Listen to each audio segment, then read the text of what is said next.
Good morning, everyone. My name is Father Kyle. Recently, I've been reading some Greek and Roman mythology, just to brush up on that a little bit. Kind of fun. But reading these stories, very interesting. It really shows what Greek and Roman society thought about the relationship between the divine and the human. And one of the themes you see there is all sorts of crazy antics by the gods. They're always carousing all over the place, causing trouble, and sort of fantastical things. Flying the chariot to carry the sun through the air, things that make it a little hard for us to relate to the gods. They seem a bit distant from humanity. But unlike in the Greek and Roman mythology, in our Christian faith, brothers and sisters, God has come very close to us. Jesus came very close to us, became human, lived with us, ate with us, walked with us, and died for our sake, then rose from the dead. And so I think one of the beautiful things of our faith is how close divinity, God, has come to us, especially in humanity. So Jesus, and especially we see this, I think, in a lot of the emotions expressed by both Jesus and today Mary, especially today as we recognize or celebrate Our Lady of Sorrows, Our Lady of Sorrows. So Jesus certainly suffered, had times of weeping, had times of mourning and sorrow and distress, and certainly suffering on the cross, but so too did Mary.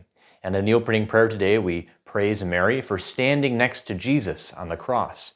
And one of the Gospels for today is the story of Mary standing by the cross of Jesus, sharing that suffering there with him in her sorrowful heart. So one of the beautiful things we have today in our faith is Mary, because sometimes we get the impression that Jesus or even Mary seem a little far distant away from us. They're pretty holy, but we're just kind of down here.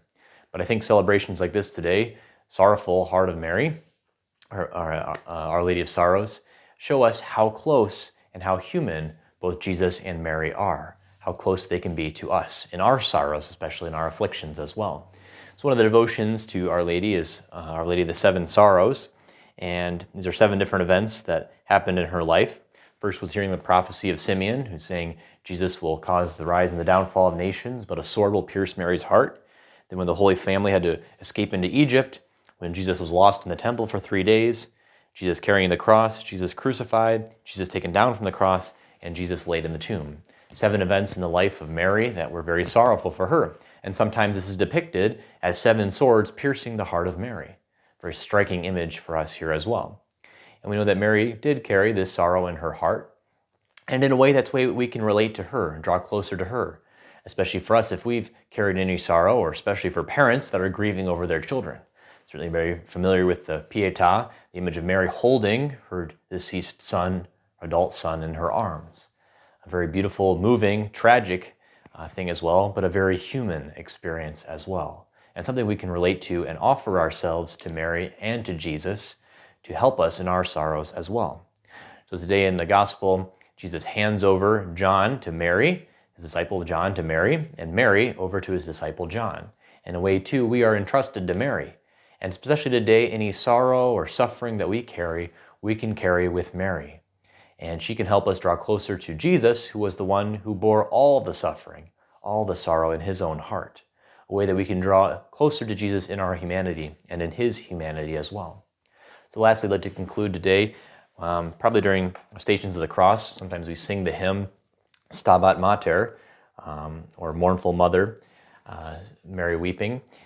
So I'll just read a few of the verses for us here. A very beautiful hymn, but also expresses the sorrow of Mary and our relationship to Mary in this as well. So just to give you a few verses of that. At the cross, her station keeping, stood the mournful mother weeping, close to Jesus to the last. Through her heart his sorrow sharing, all his bitter anguish bearing, now at length the sword has passed. Oh, how sad and sore distressed was that mother highly blessed, of the soul begotten one. For the sins of his own nation saw him hang in desolation, till his spirit forth he sent. O thou mother, font of love, touch my spirit from above, make my heart with thine accord. Make me feel as thou hast felt, make my soul to glow and melt with the love of Christ my Lord. By the cross with thee to stay, there with thee to weep and pray, is all I ask of thee to give. Virgins of all virgins bless, listen to my fond request, let me share thy grief divine. Let me to my latest breath in my body bear the death of that dying Son of thine. Christ, when thou shalt call me hence, be thy mother my defense, be thy cross my victory. While my body here decays, may my soul thy goodness praise, safe in paradise with thee. God bless you. Have a great day.